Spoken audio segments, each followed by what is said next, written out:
Montrose was established in 1887 on a ford across Hack Creek by immigrants from Austria, Germany, and Luxembourg. It was named from its lofty elevation, Mont, and native rose bushes, Rose. That year, the settlers built Immaculate Conception Catholic Church. By 1904, the settlement had a school, a blacksmith, and a general store. In 1910, the settlement's population peaked at 24 inhabitants. In 1903, Jacob J. Wasserberger leased a small parcel of land north of the church in the intersection of Montrose and Hack Creek roads from Herman Conrath.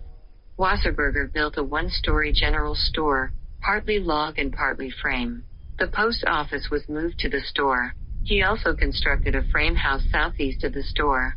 Though Montrose was not organized into a town, the church and school served as the center of many civic activities, such as elections and township meetings, and social events, such as ice cream socials, dances, weddings, and funerals for the ranchers in the area. In 1897, Montrose hosted the 4th of July festivities for the northern part of the county. Residents from Agate, Crawford, Harrison, Lusk, and the surrounding area, including some soldiers from Fort Robinson and Indians from the Pine Ridge Reservation, enjoyed speeches, a ball game, races, dancing to the music of the Wasserberger Brothers Band, and fireworks.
Warbonnet Historic Site.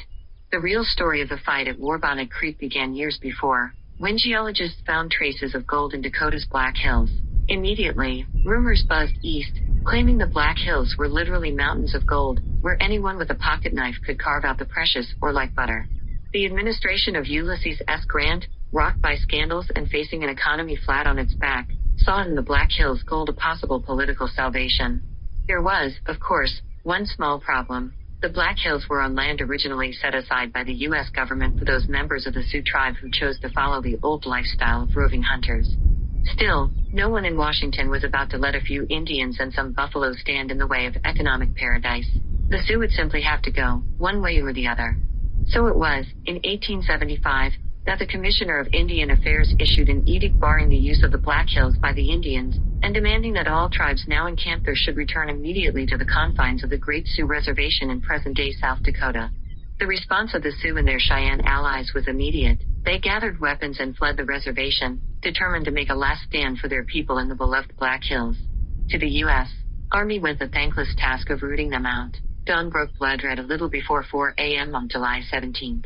15 minutes later, as drowsy soldiers were boiling coffee in their tin cups, a corporal abruptly jumped up and pointed toward the southeast. He shouted to King, "Look, Lieutenant, there are your Indians." Some 10 miles away, a small band of Cheyenne could just be seen in the hazy dawn, riding slowly over a ridge before descending into a wide, shallow ravine leading down toward Warbonnet Creek. Merritt and Cody ran to join King on his hilltop observation point. In the growing light, dozens more Cheyenne, knotted in small groups of riders, could be seen snaking down the ravine. Amazingly, the warriors seemed oblivious to the soldiers positioned in front of their advance.